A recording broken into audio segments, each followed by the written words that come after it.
Frères et sœurs, lors du deuxième dimanche de Carême, c'était avant notre séparation physique, dans ce deuxième dimanche où nous avions médité l'épisode de la transfiguration de Jésus,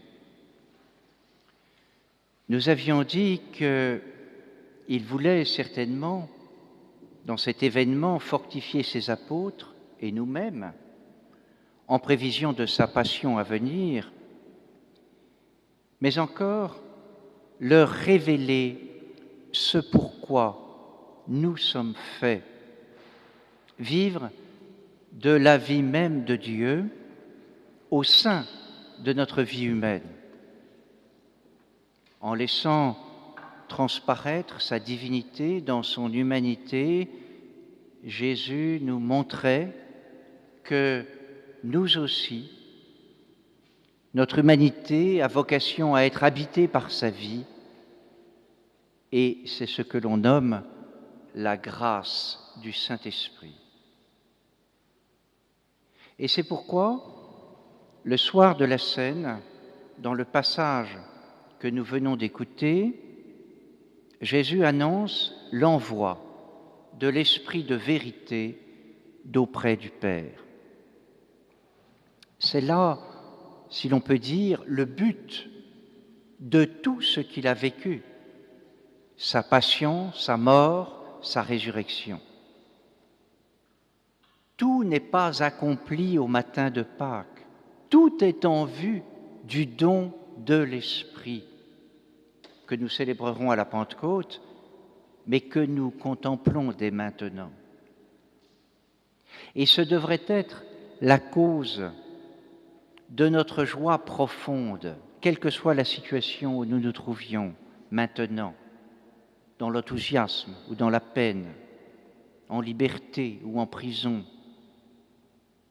Le Père, dans son bon plaisir, formule de saint Paul, veut nous restaurer dans toute notre grandeur, et c'est ce que réalise le don de l'Esprit.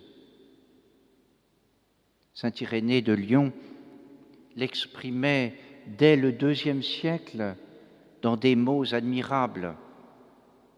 La gloire de Dieu, disait-il, c'est l'homme vivant, et la vie de l'homme, c'est la vision de Dieu.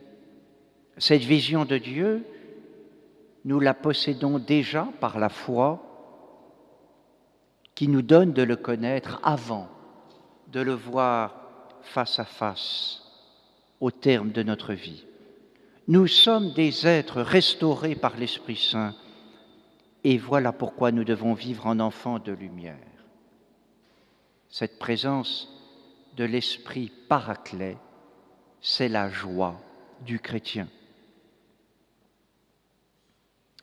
Alors, à cette promesse du don de l'Esprit, le Christ, vous venez de l'entendre, ajoute une incise, en tout cas telle que saint Jean le rapporte, une incise sur laquelle je voudrais méditer quelques instants. Cet esprit, dit Jésus, le monde est incapable de le recevoir parce qu'il ne le voit pas et ne le connaît pas. Il y aurait donc comme une incompatibilité entre l'esprit et le monde. Vous savez que le monde, dans l'Évangile selon saint Jean, a comme deux faces opposées. D'un côté, Jésus vient de le dire, le monde ne connaît pas l'Esprit et ne peut pas le connaître. Mais d'un autre côté, Dieu a tant aimé le monde qu'il a donné son Fils unique pour le sauver. Et entre ces deux faces, entre ces deux figures, se tient une vérité importante. Le monde est bon en tant que c'est l'amour de Dieu qui l'a créé, et c'est ce même amour qui veut le sauver. Mais en tant qu'il reste livré à lui-même, à ses propres forces, à ses propres déterminations, le monde ne peut l'accueillir. Et voilà l'ambivalence du monde par rapport à Dieu.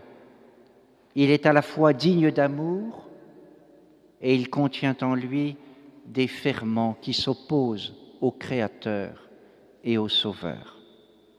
Et il me semble que ce double regard sur le monde peut nous aider à éclairer l'épreuve qu'il connaît aujourd'hui. Comment éclairer par l'Écriture d'abord cet épisode de la vie présente du monde? Il me semble que nous sommes en train de revivre, une fois encore, l'épisode de Babel. Vous connaissez le sens du récit symbolique du livre de la Genèse à ce sujet. La tour de Babel, si souvent représentée dans la peinture flamande, c'est la représentation de cette tentative humaine d'édifier un monde sans Dieu. Et la tour, si haute qu'elle touche le ciel, dit la volonté du monde de se faire l'égal de Dieu. Et le récit biblique, justement, nous fait comprendre qu'il n'y parviendra jamais. La destruction de la tour signifie l'interdiction faite à l'industrie humaine d'édifier un monde sans Dieu, c'est-à-dire de se sauver sans Dieu. Et de fait, à quoi assistons-nous en ces jours? Alors que le monde s'unifie, que la puissance de l'industrie humaine apparaît sans limite, que les hommes entendent devenir maîtres de la vie et de la mort, un micro-organisme, un virus, mettent à bas en quelques semaines tout l'édifice. La tour toute puissante menace de s'effondrer sur elle-même. Ce que nous rappelle cette crise sanitaire, c'est ce que le monde ne veut pas reconnaître, qu'il ne peut se sauver lui-même, qu'il ne peut à soi seul apporter le bonheur aux hommes. Mais alors, qu'en est-il de la présence de Dieu au monde dans sa déréliction? La question que nous nous posons, que tout le monde se pose, en tout cas tous les chrétiens au moins, ne peut manquer de surgir. Où est la rédemption du monde? La venue du Christ il y a 2000 ans, l'envoi de l'Esprit promis, change-t-il la face du monde? L'Esprit est-il de nature à mettre fin à la pandémie qui nous paralyse? On n'a pas le droit d'éluder cette objection. Et pour y répondre, référons-nous encore une fois à l'Écriture. Il y a un épisode de l'Évangile qui n'est pas sans rapport avec le moment que nous vivons. Nous ne l'entendons pas très souvent. C'est lorsque Jésus est interpellé à propos des victimes d'une exaction de Pilate, ces Galiléens dont le sang, nous dit saint Luc, a été mêlé à ceux de leur sacrifice. La réponse de Jésus, loin d'être consolante, est bien plutôt déroutante.